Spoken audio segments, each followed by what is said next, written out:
Just a minute.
Okay.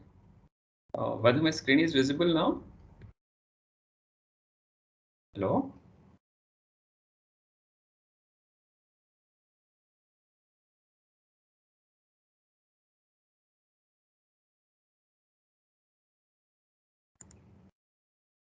Yes, sir.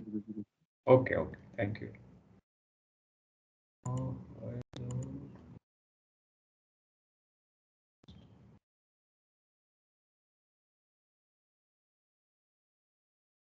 So, okay, so last class we discussed about one particular problem when saying that as defuzzification to a scalar value, and I said that we'll discuss in the next class. That is today we'll do that.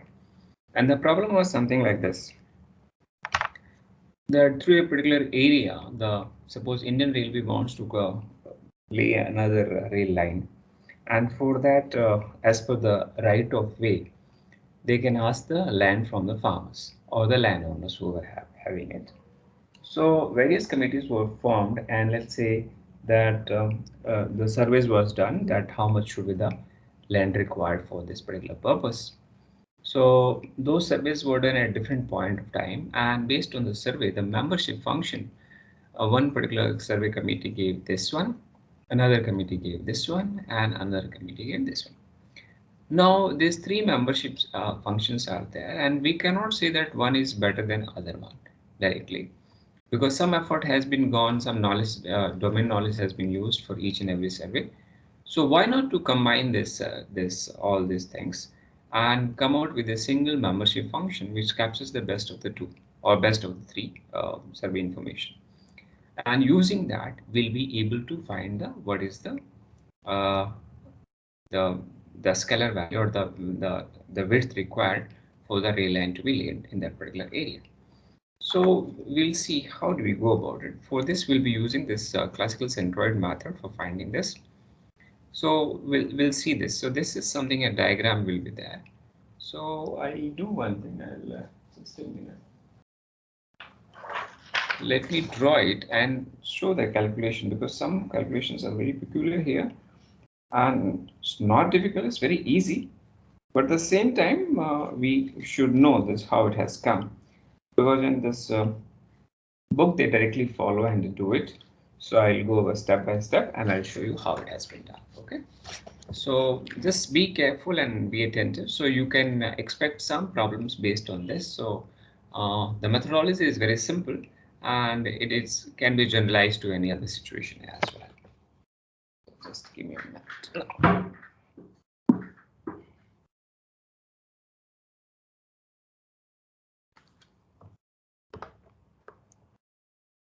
So here we go. First function is just by I use grid lines so that you can use it. My freehand drawing is horrible. Just kindly bear with that. Let's say, and I mark it as 1, 3,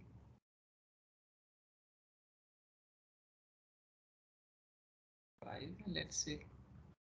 Z in meters, it is in this way. And this is membership value in this. Let's assume that it is 0.13. This is 0.3 scale. So from this is 0 to 1. So we have this point and then up to 4. So we have like this.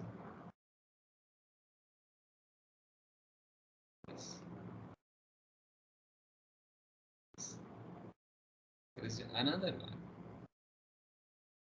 another function. Then we have to overlap all these things and show. So another one we have is this. Okay. Let's start from 2, 3, 4, 5, 6, 7. So it is varying here. It is varying this side. And you have 1, 2, 3, 4, 5, let's say 0.5. So 3 to 4. 2, 3, 6.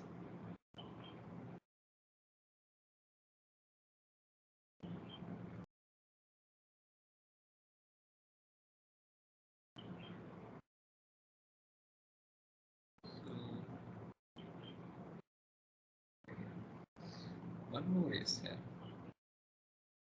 So I may call it the server result 1, server result 2.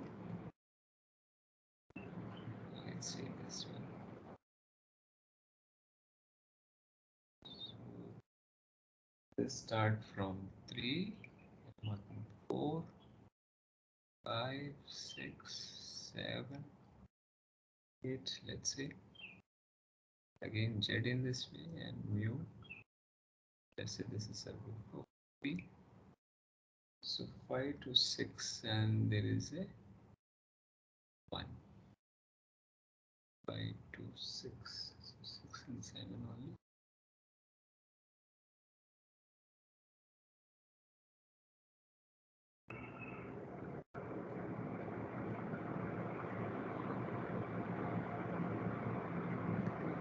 Actually it is straight. So now what we have to do with this, all these three graphs S1, S2, S3, we have to overlap and see can we get a simple what should I say, this is basically U of Z. So can I get one piecewise definition for this? And the answer is very much yes, we can get it. So I'll draw the another one by overlapping all these threads 1, 2, 3. So just keep it in mind. So we'll go for a little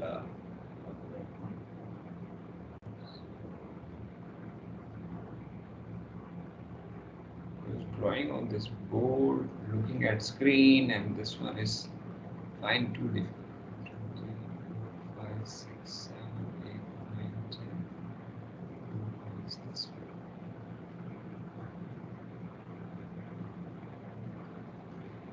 Mark each one point 1. So 1, 2, 3. So this is my point 3, 4, 5. So this is point 5. This is 3 only. 6, 7, 8, 9, 10. So this is 1. This is 1, 0, 1, 2, 3, 4, 5, 6, 7, 8, 9. Of course, it is in meter. So first we saw so that we have just write once again, and possibly now I'm using a different color. Let's say. So let me draw in the blue first one. So 0 to 1. So here it is 1 to 4.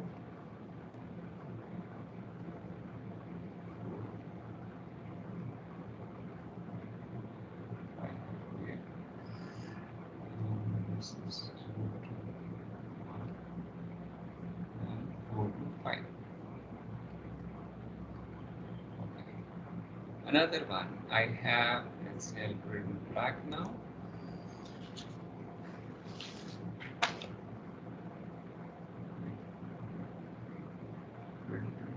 Four to 6 in 0.5. So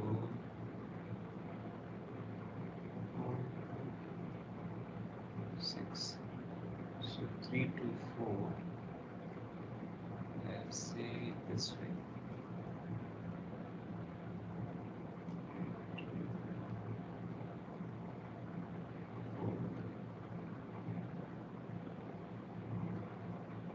And 6 to 7. Okay. Another one, let me put in green and what's the green one? That is 6 to 7 for 1. 6 to 7 for 1. And this is 5 to 6, so 5. From here I can draw.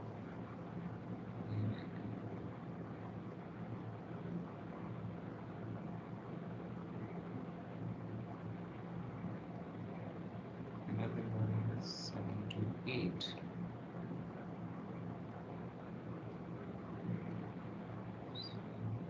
8. Yes. Now let's take contour for this, and let me use black. This is rainbow. Okay, use rainbow. So we'll see the contour of this overall. So you can see this. The contour will be this, this overall. So overall contour will be like this.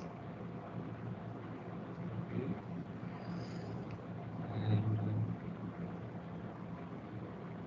sorry, here, this, and then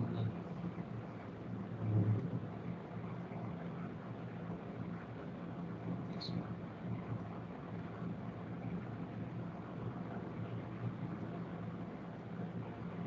Okay.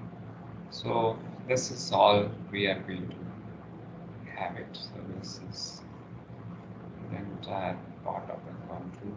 Same thing. Say that we are having it. So we have to find the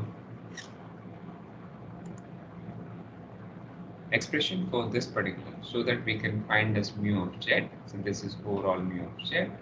And once we do it, so we can go ahead with that. And why we are looking for is something like this, because we are looking for a differentiation to a scalar which is given by z star integral mu c combined. Here you can say that z into z d of z centroid is taken and divided by mu of c z with respect to z. Only this much. Now what we'll do this, for this to do all these things, we have to find the equation for this. And for finding this equation, we'll be using this from our coordinate geometry classes in school, point slope form, because everywhere you see some sort of straight line. So you know this point slope form. So that is y minus y1 equal to y2 minus y1, x2 minus x1, x minus x1, right? So first figure it out. Let's see what is here y and z. So remember, y is in this case mu of z, and x in this case is the z thing. This part. Okay. So let's try to figure it out here. So here in the first point here, so we have 1, 2, 3, 4, 5, 6, 7, 8. This many points we have. So let me call all these things okay, without confusion. I'll start with. So when I go with, every time I'll say this is x1, y1. And when I want this one, so I'll say again x1, y1, this is x2, y2. This is x1, y1, this is x2, y2. x1, y1 and x2, y2. That's the sequence I'll follow for the sake of ease and comfort. So I'll say x1, y1. If you see the coordinates here, all 0, 0. This is 0, this is also 0. So 0, 0. And x2, y2 here. x2 is basically this point is 1, right? And y2 is due to this 0.3. Okay. Now let's substitute in this. I'm calling this as equation 1 or so. So this becomes y minus 0. So I'm writing y2. y2 is what? 0.3 minus y1 means 0. x2, 1 minus 0, x. So anyway, instead of x, we will be writing z, and here we'll writing mu. And so z minus this x1. x1 means, 0. So this comes out to be mu equal to 0.3 z. So I'll say that this is the expression of mu when z is lying between 0 and 1. This line, right? We'll see that again. And for z between 1 and 3, let's see, it is 1 and 3 or what it is. Let's see this. We have to find the expression where it is intersecting. So let's find it out, because this part is there. So actually this value comes out to be 3.6, but the question is, how do you know this? So for this, we have to talk about the equation of this one where it is intersecting this particular line. So here, this line is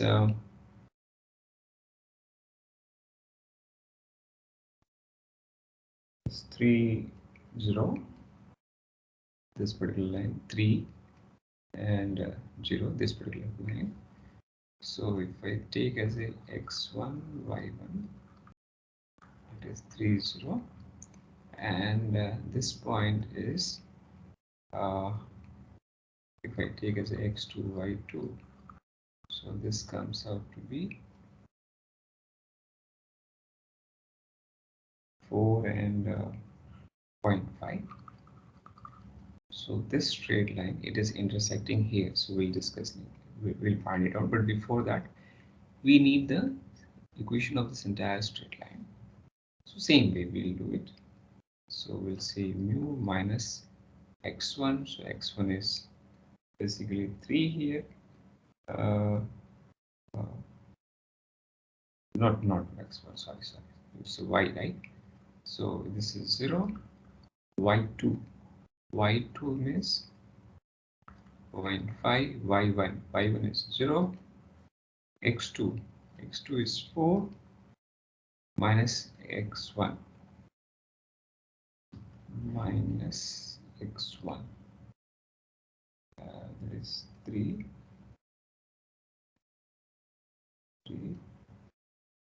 and this is x is z minus x1. x1 is 3. So this comes out to be just 0.5 z minus 3, right? And this value is mu.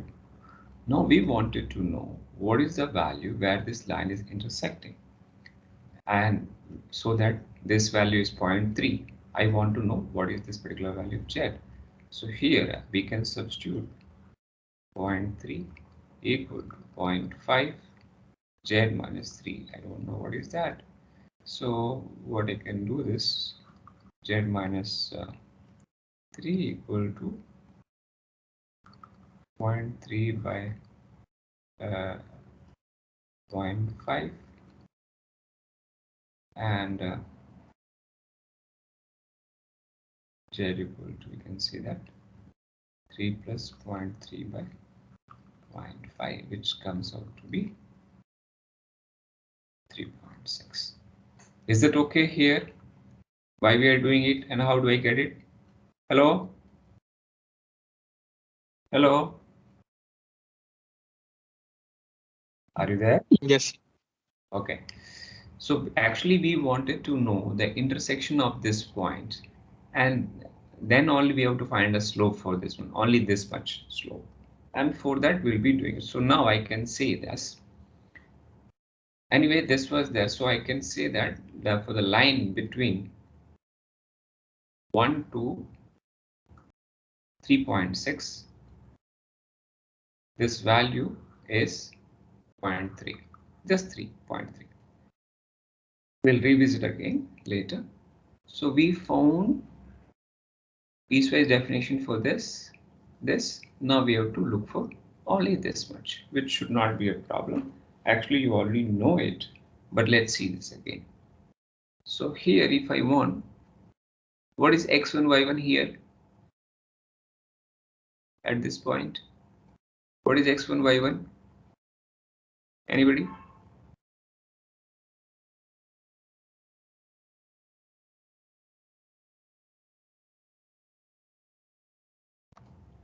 Anybody? Select what point? At this point, where my mouse is pointing here.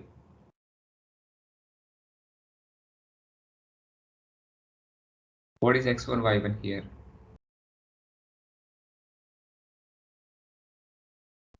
A point. This point. Anyway. 3.6 and 0.3. Yes, perfect. So actually it is x1, y1 equal to x 3.6 and 0.3, and here it is 4 and 0.5, right? So x2, y2 equal to 4 and 0.5. 4 and 0.5. Now let's find this equation again, same way. I'm just emphasizing if you forget. So in those terms, so instead of y, we'll say u. y1 means 0.3, y2 0.5 minus y1 0.3, x2 4 minus 3.6. Now you help me to calculate all these things. Instead of x, we'll say z minus x1. x1 is 3.6, right? So how much it comes out to be? This comes out to 0.2. This comes out to be 0.4. This is z minus 3.6. So this is 1 by 2, 0.5, right? Is it okay? This becomes 0.5. Yes, yes. 0.5.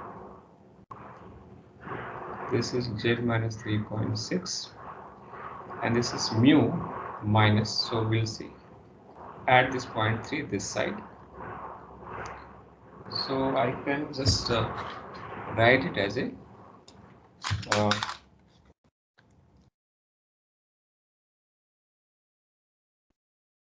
write it as a 0.5 z minus 3.6 into 0.5 plus 0.3.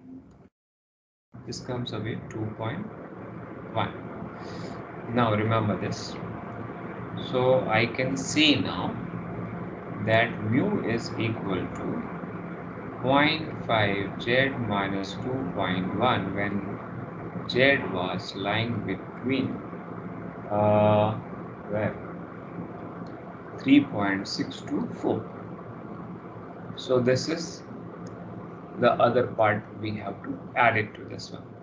And once we have done this, so then again the process will remain same. Process remains same means I need to find the intersection of this line. Intersection of this line means what is that point where it is intersecting. So basically this is, let's say, graph for S1, this is for S2, and this is for S3. So to S2, the line from survey 3 is intersecting.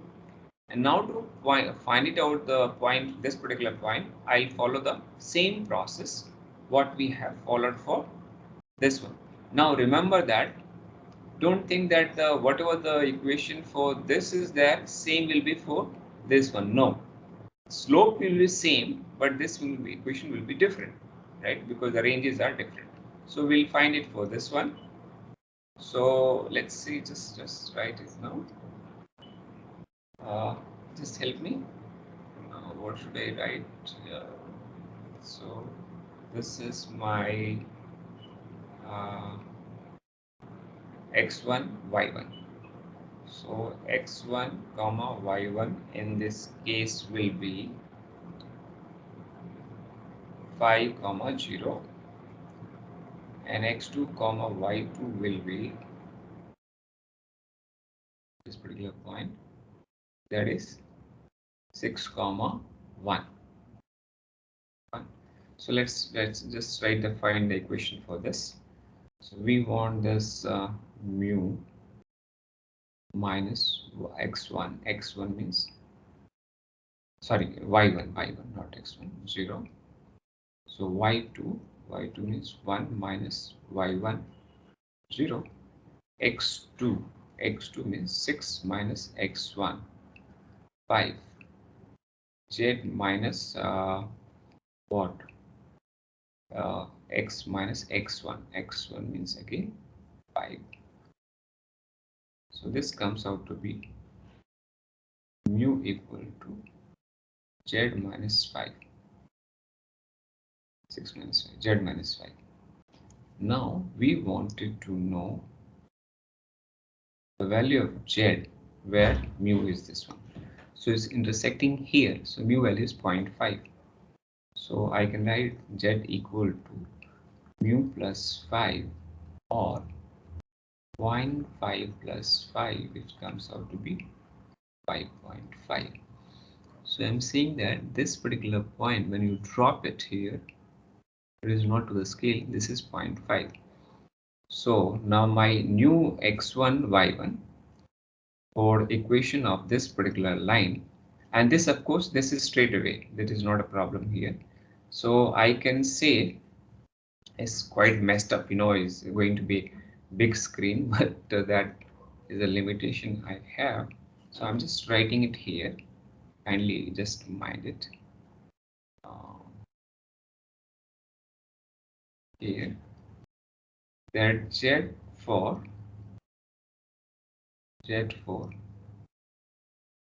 from 4 to 5.5, the value is 0.5, this particular range. Okay. Now we have to find the equation of this particular line. So we'll do it now. So for that, my x1, y1 equal to x1 is 5.5 and y1 is what is that, 0.5, 5.5, and this is 0.5, and x2, y2 is equal to, x2 is this one, where this particular point dropping to is 6 comma 1. So it is 6 comma 1. Now we'll follow the same equation. So here y minus y1, y2 minus y1, x2 minus x1, x minus x1. So y, so mu minus y1, y1 is 0.5, y2, 1 minus y1, 0.5, x2, 6 minus 5.5. X means Z minus X1. X1 is 5.5. So this is 0.5, this is 0.5, it will go, right? This is Z minus 5.5 and mu equal to this plus 0.5, which comes out to be Z minus 5. So I can say that mu is equal to Z minus 5 and Z is lying between 5 to 5 and what? 6. 5 to 5 and 6. So we'll collect all together, things later we'll do.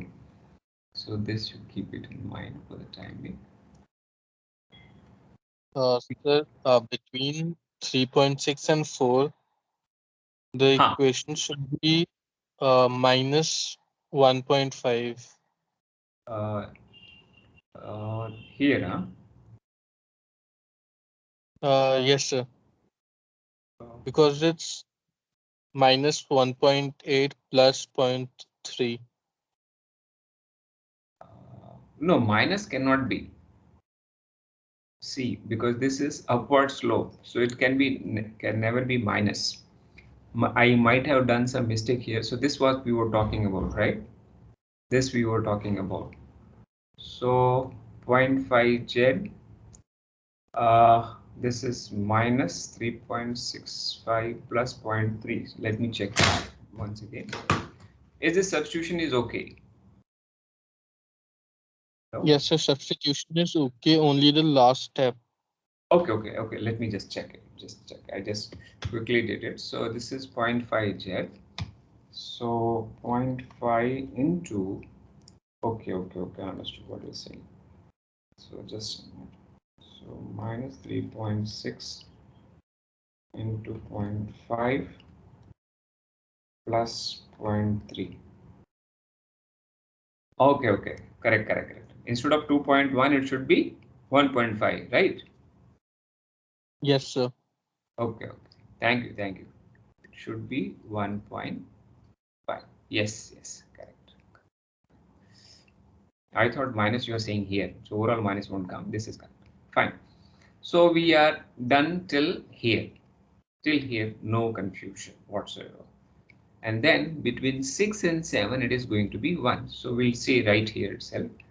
Then 1, then Z is lying between 6 and 7. Now let's see this. Now there's no confusion for this down one.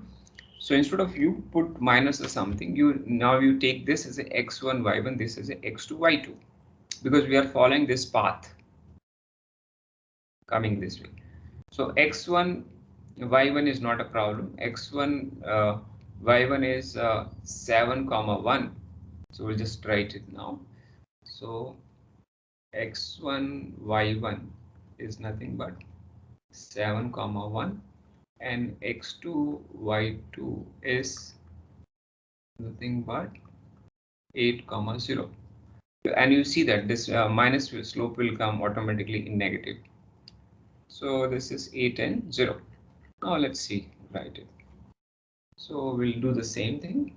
Y minus y1, y2 minus y1, x2 minus x1, x minus x1. All together we'll write. So this is mu minus y1. Y1 is 1 equal to y2.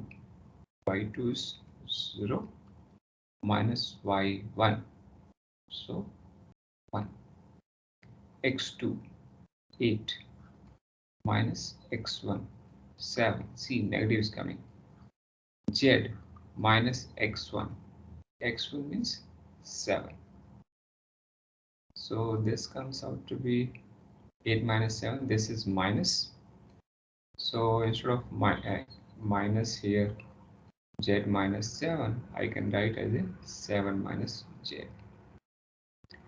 And this is mu minus 1, or mu equal to 7 minus Z plus 1. So this comes out to be 8 minus Z. Right? So now let's write this entire piecewise equation for this. So I'll say mu of z equal to, we'll start from the top. When it is lying between 0 and 1, then it is 0.3 z, this line. Let me call as it 1, 2, 3, 4, 4, 5, 6, and this is 7. So this is 0.3. So I'll say here that is this is 0.3 z when z is lying between 0 and 1. Then we say that when z is between 1 and 3.6 is 0.3. It is 0.3 when z is between 1 and 3.6, right? This was that. And now this one, something I'm missing. Yeah, here it is, right? So between 3.6 and 4, it is 0.5 z minus 1.5. So 0.5 z minus 1.5. So z less than 3.6 and it's 4, right? Yes, 4. Then what? Okay, there I have written somewhere. Between 4 and 5.5, it is 0.5. So it is 0.5 between 4 and 5.5. And between 5.5 and 6, it is z minus 5. So z minus 5, and z is lying between 5.5 and what? 6. And then between 6 and 7 it is 1. So it is 1 between 6 and 7. And finally it is 8 minus z, when z is lying between 7 and 8. So this is the definition of mu z you found. This is how the piecewise description you have done. And the best thing what in this particular case you have to do is that now you have to integrate. So instead of integrating and putting and this making it complex, you calculate numerator separately, denominator separately, and the range will be from 0 to 8, because you see here entire thing is from 0 to 8. So if anyway I'm not going to do it all this is basic integration, you can do it. So here this z star which has to be computed, so mu c z dz over mu c z dz integral. So we'll compute this separately. In order to do this, let's say I'm going to do this particular numerator part only. So numerator part only when I do, so we see this mu c z dz lying from 0 to 8. When we go for 0 to 8, we have to write all the story over there, here, this entire part. So we will be doing it. So I'll just write it here. So in saying 0 to 1, it is 0.3 and z square, because this is z and 1 z will be multiplied, dz plus between 1 to 3.6, it is 0.3 and this z will be multiplied, so 0.3 z dz plus between 3.6 to 4, 3.6 to 4, it is 0.5 z minus 1.5.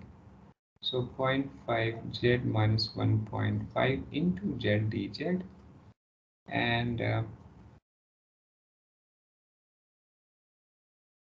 plus 4 to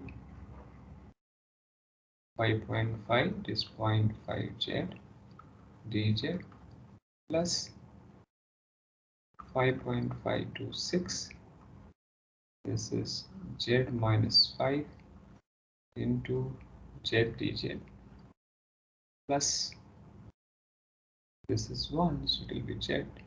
So 6 to 7, it is 1, so z dz plus between 7 to 8, this 8 minus z, so 8 minus z dz.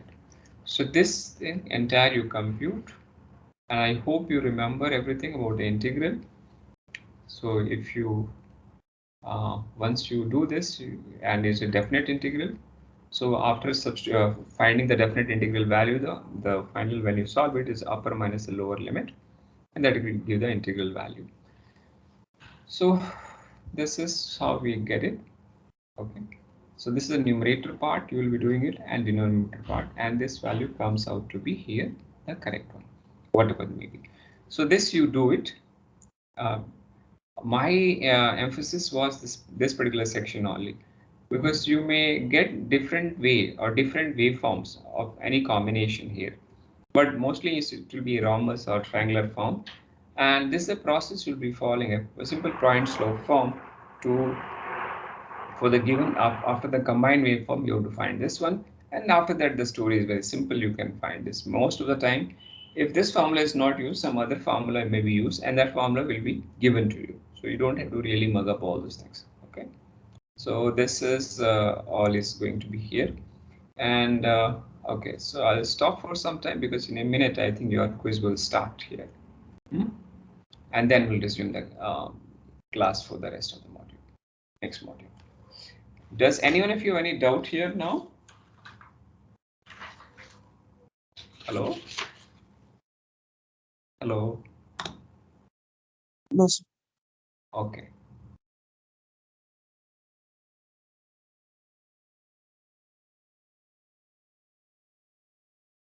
Has it come up now? Quiz?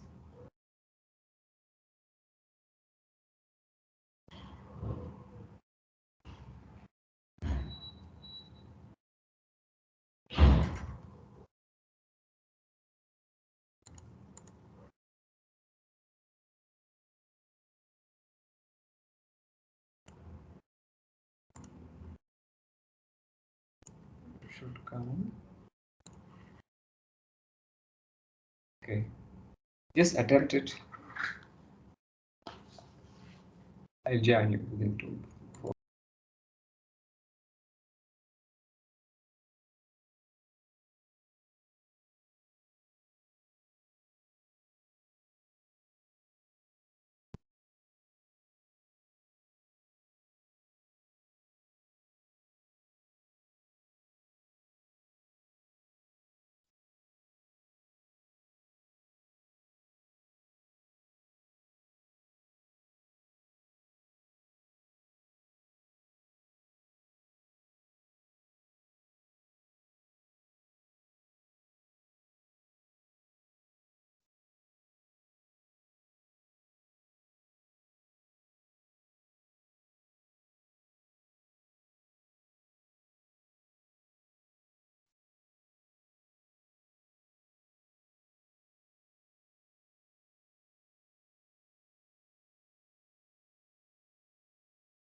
Shall we continue now?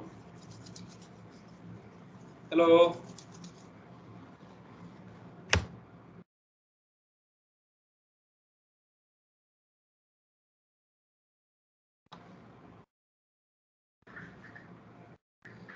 Okay, so we'll continue now.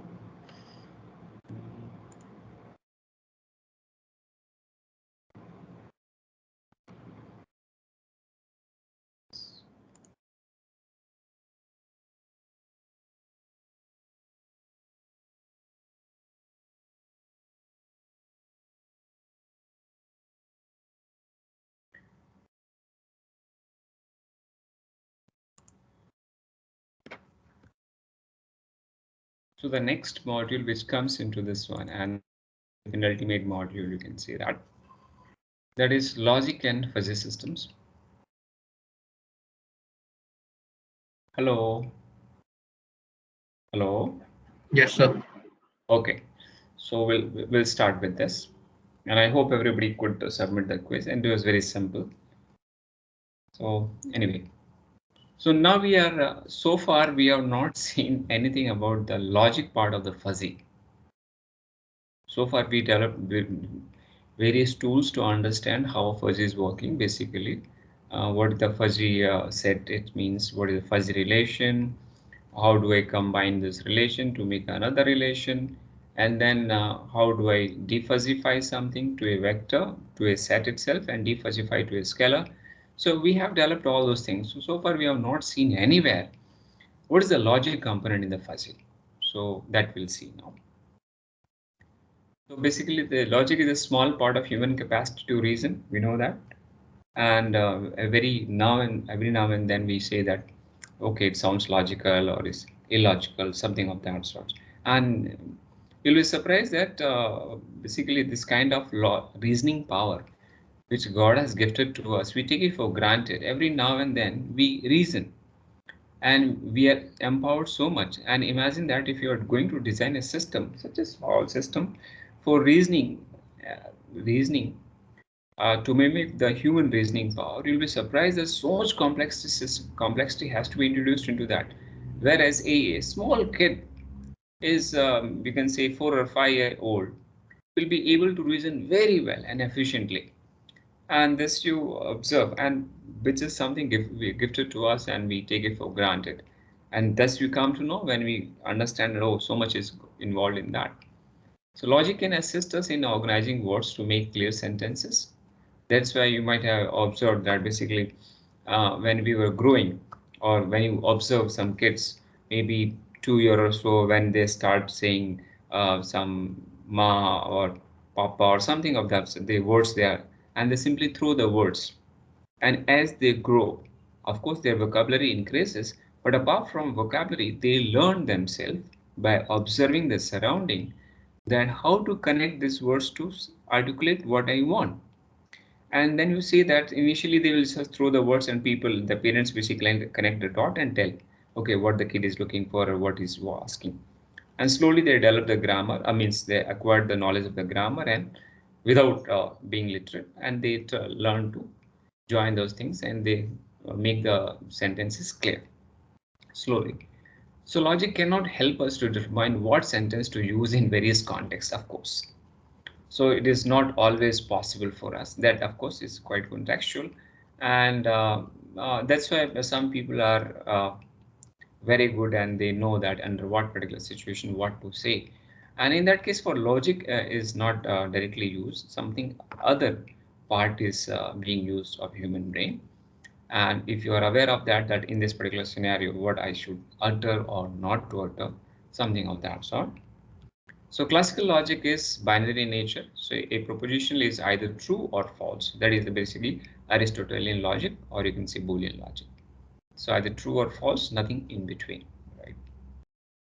Now, fuzzy logic is a method to formalize the human capacity of imprecise reasoning, and that we'll see now. So like humans are very good at that, and they don't talk about only binary in nature. They talk something else also, which may be imprecise reasoning, and we'll see some example probably. And so in fuzzy logic, all truths are partial or approximate, not the exact. So this is deviation from our conventional Boolean logic, where it is absolute, either it's true or false. So classical logic, the truth of an element in the proposition will be denoting by P can be assigned a binary truth value, either true or false. So we'll say that when I denote P means the truth value of P. And truth value could be anything. It may be true or it may be false, it may be 0, it may be 1, it may be low or it may be high, or whatever the convention of binary in nature you are adopting it, right? So that could be.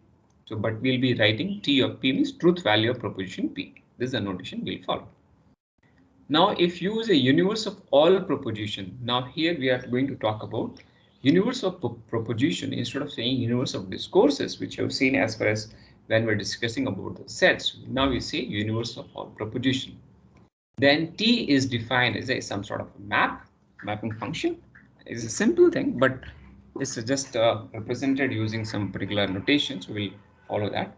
So T, that is the truth value, is defined as a U in U, that is small u, from the universe set is mapped to 0 and 1, 0 or 1 basically, right? So that is the truth value, means the proposition could be either true or it could be false. When true means 1, false is 0. Or depending on the requirement, if I can say instead of 0 we can take -1, and instead of 1 we can take +1. It's all depending on the notation on the context which you're talking about. Now for all U in U means for all propositions from the proposition set U that are true for P are called truth set of P. So remember that. Let's say there is in an entire universe of all proposition, there are some 20 proposition statements are there or relations are there, and out of all those 20, 18 are true. So that dot 18 constitute a set what is called truth set of P, and 2 are false. So let it be. And here, if the in all you knew that are false for P are called falsity set of P. So as I told, out of 20, if 18 were true, so that is called truth set of P. And because 2 statements were false, so those sets are called falsity set of P. Now BNF for propositional logic, BNF, anybody aware of what do you mean by BNF? Hello? Hello? Hello? Hello? So BNF is basically its Backus-Naur form. It's just like a grammar we represent. If I don't know whether you have automata theory or not, but if you had it, so probably you will be aware of this. What do you mean by grammar? So anyway, so this is the saying that this grammar means the rules for constructing this formula in propositional logic. So propositional logic can have a one atomic statement. Atomic statement means the part of the statement, a big sentence, a part of a big sentence, a small sentence, which you write, that is the minimal size of the statement, so that if you further divide the statement, it loses its meaning. So that is what we call as an atomic statement, and this which you are denoting by P. And let's say phi is, and this double colon equal to means already well constructed formula. So let's say using P etc. or those forms, you might have already constructed a phi. So in propositional logic, there is a possibility that you construct a negation phi. You can have one formula, another formula, you can conjunct them. That is the ending of, you can do this. There is a formula, another formula. Then you say, how can you say another formula? You are writing phi only. This is generic in nature. Generic in nature. This could be anything. I can write phi 1, phi 2, psi 1, psi 2, chi 1, chi 2, whatever I want. So phi disjunction phi 2 I could have written. Or if there is a requirement, I could have say phi implies phi or phi by implication phi. So this can, basically this is the BNF for the propositional logic. So let's say we define two sets A and B from X. Now X is your, again, is because we are talking about in terms of sets. So it's a universe of discourse, right? From A and B, we are defining it. Let's say a proposition P measures the truth of statement that an element X from X is contained in the set A.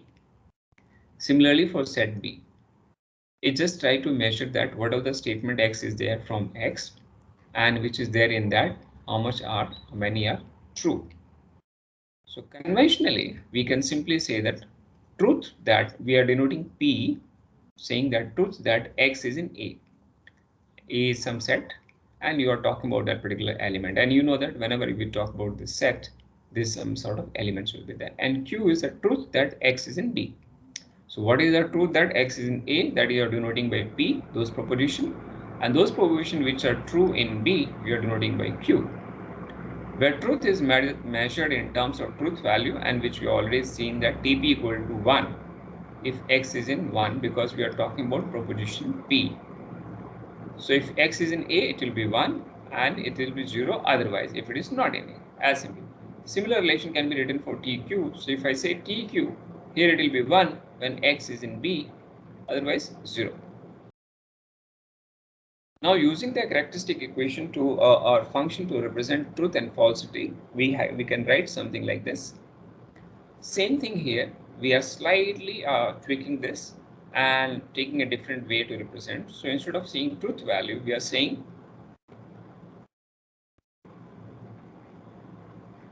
characteristic value, that is chi AX. When X is in A, it is 1. When X is not in A, 0. So basically we are representing in set theoretic notation, as simple as that.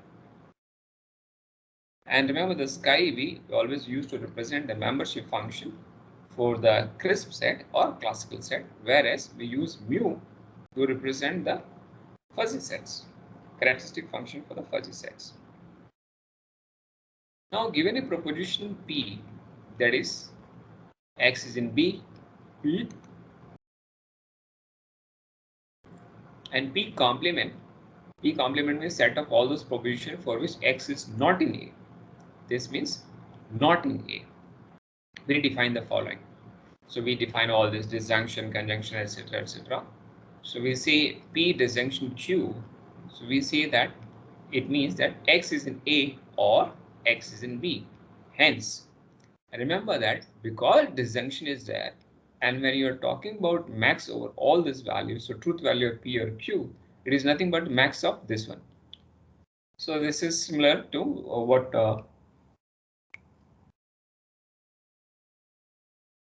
fuzzy set we have discussed so far.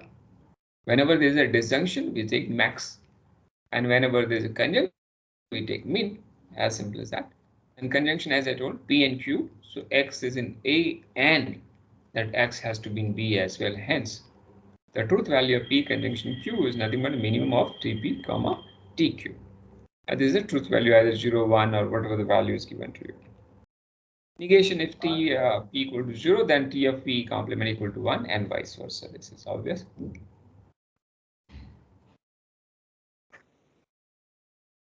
And then this implication is actually the implication formula is something like this.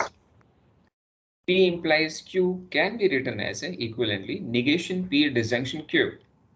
And but before this, let me tell you one truth table. I think truth table I must be having it, so we'll see it. So, but quickly I can say this, that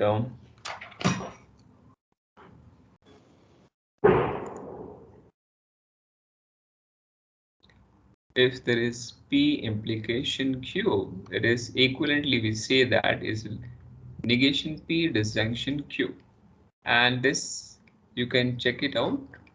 So what we can, I'll just let me make P Q and negation P, then write P implies Q, and then I'm saying negation P disjunction Q, make a TT out of it and just make it.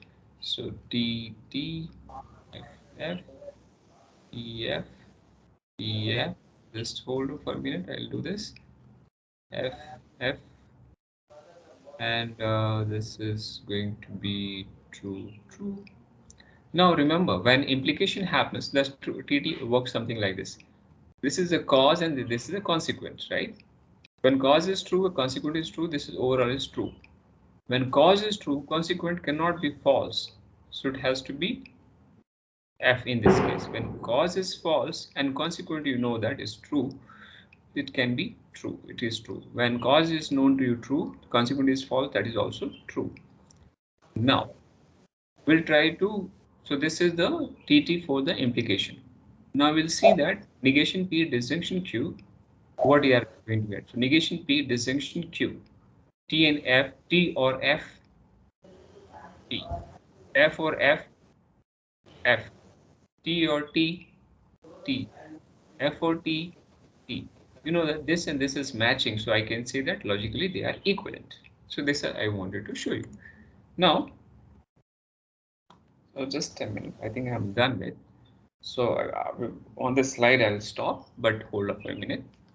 So implication is, as I mentioned, that here instead of saying, as I was mentioning, P implication Q is negation P disjunction Q. So negation P means it's like a X not in A, this one, not in A, disjunction the other one, X in B. Hence, I can say that truth value of P and Q is nothing but this one. Negation P, disjunction Q instead of that union. So union is equivalent to disjunction operator in the logic. So implication is also known as classical implication to distinguish from the other definition of implication that we'll see later. And then there is a equivalence property. Equivalence, when I say equivalence, it is sometimes we call it a by implication.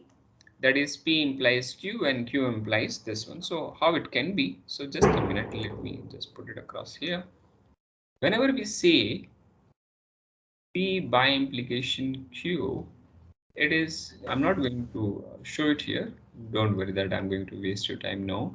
So P implies Q conjunction Q implies P. This is what I mean to say. If P then Q or if Q then P, likewise. So we can write something of this form. Individually, you know how to do this. So we can do this particular part straight away. So it is whenever this is the by implication means whenever both are same, it is going to be 1 and both are different, it's going to be 0. So I'll stop here and we'll resume this particular class in the this module in the next class. So just be there for a minute and